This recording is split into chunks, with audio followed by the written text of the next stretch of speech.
he was Grinchishly.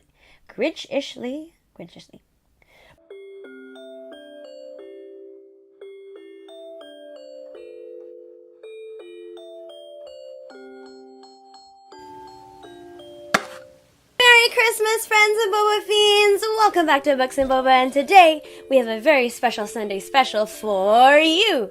For those of you who celebrate Christmas, Merry Christmas to you, and if you don't celebrate Christmas, I hope you have a very good weekend and a very good end of the year. We have a very awesome book for you guys today. I'm sure you guys have heard of it. It's How the Grinch Stole Christmas.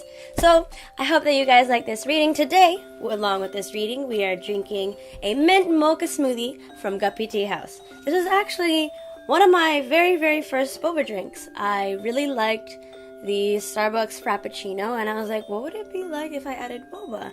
And this really awesome place on the corner of one of these places where I live, Guppy Teahouse, had the mint mocha smoothie, and it was a brand new, it was so brand new to me, you know. What was this boba thing? You know, I had it once or twice before, but being able to blend three of my favorite things, mint, frappuccinos, and then my sudden new favorite, boba, was just this amazing thing that I had ever, experienced, and this is one of my first drinks. I hope that you guys love this reading, and here we go! Every Who down in Whoville liked Christmas a lot, but the Grinch, who lived just north of Whoville, did not. The Grinch hated Christmas, the whole Christmas season. Now please don't ask why, no one quite knows the reason. It could be his head wasn't screwed on just right. It could be, perhaps, that his shoes were too tight. But I think the most likely reason of all may have been that his heart was 2 sizes too small. But whatever the reason, his heart or his shoes, he stood there on Christmas Eves, hating the Whos, staring down from his cave with a sour, grinchy frown at the warm, lighted windows below in their town. For he knew every Who down in Whoville beneath was busy now hanging a mistletoe wreath. "And they're hanging their stockings," he snarled with a sneer. "Tomorrow is Christmas, it's practically here." Then he growled with his Grinch fingers nervously drumming. "I must find a way to stop Christmas from coming." For tomorrow, he knew, all the Who girls and boys would wake bright and early, they'd rush for their toys, and then, oh, the noise! Oh, the noise, noise, noise! That's the one thing he hated, the noise, noise, noise, noise.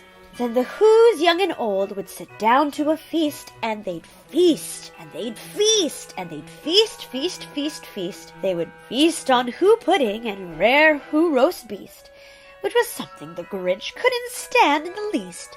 And then they'd do something he liked least of all. Every Who down in Whoville, the tall and the small, would stand close together, with Christmas bells ringing. They'd stand hand in hand, and the Whos would start singing. And they'd sing, and they'd sing, and they'd sing, sing, sing, sing. And the more the Grinch thought of this Who Christmas sing, the more the Grinch thought, I must stop this whole thing. Why, for 53 years I've put up with this now. I must stop this Christmas from coming. But how? Then he got an idea. An awful idea.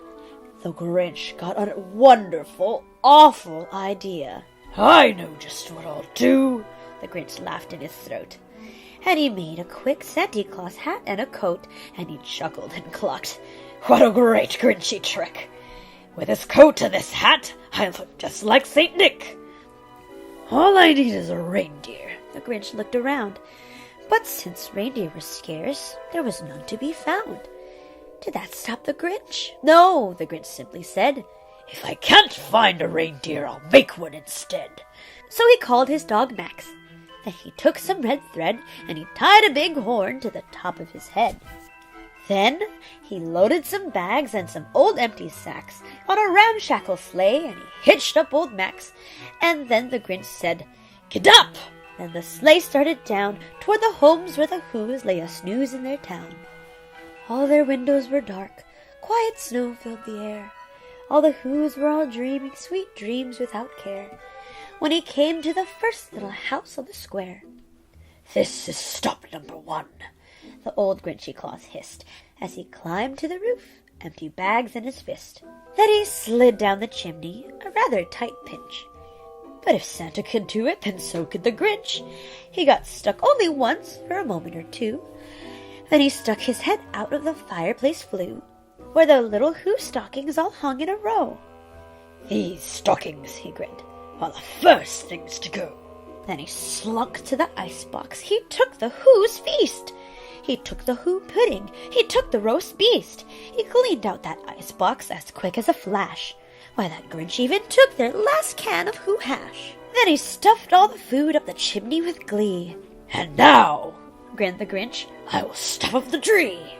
and the Grinch grabbed the tree and he started to shove, and he heard a small sound like the coo of a dove. And he turned around fast and he saw a small Who. Little Cindy Lou Who was no more than 2.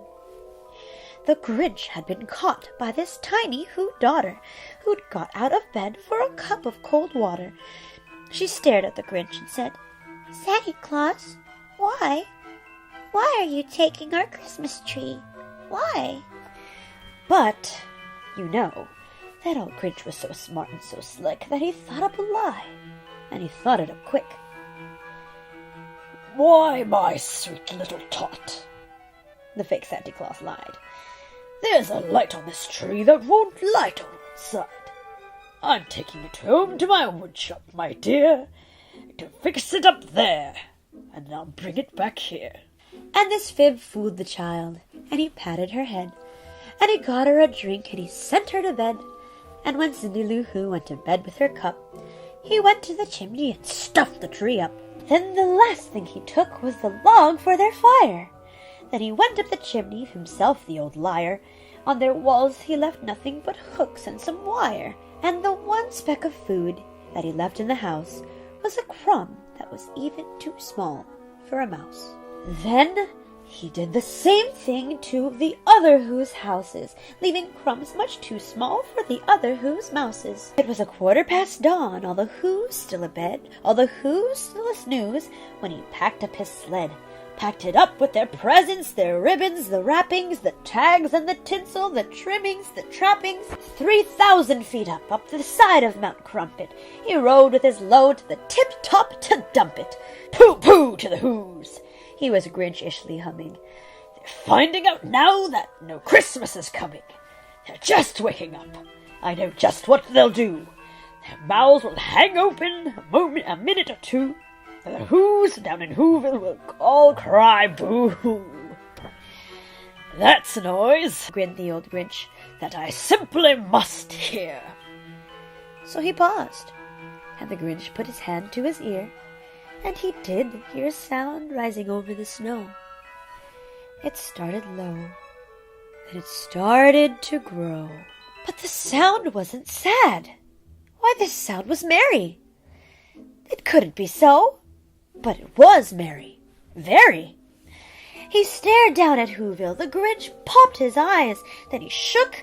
What he saw was a shocking surprise. Every Who down in Whoville, the tall and the small, was singing without any presents at all. He hadn't stopped Christmas from coming. It came. Somehow or other, it came just the same. And the Grinch, with his Grinch feet ice cold in the snow, stood puzzling and puzzling. How could it be so? It came without ribbons. It came without tags. It came without packages, boxes, or bags. And he puzzled 3 hours till his puzzler was sore. Then the Grinch thought of something he hadn't before. Maybe Christmas, he thought, doesn't come from a store. Maybe Christmas, perhaps, means a little bit more. And what happened then? Well, in Whoville they say that the Grinch's small heart grew 3 sizes that day. And the minute his heart didn't feel quite so tight, he whizzed with his load through the bright morning light, and he brought back the toys and the food for the feast, and he himself cut the roast beast. Well, I hope you liked this reading. I liked it a lot. I just wanted to say Merry Christmas to everybody. I hope that you guys like this reading. If you guys want to see more of our readings, go ahead and click the buttons over here and over here. We have more readings. I know that it's been a while since you guys have seen me, but just know that there's a lot of things coming. I hope that you guys have a great day. Love you guys. Bye!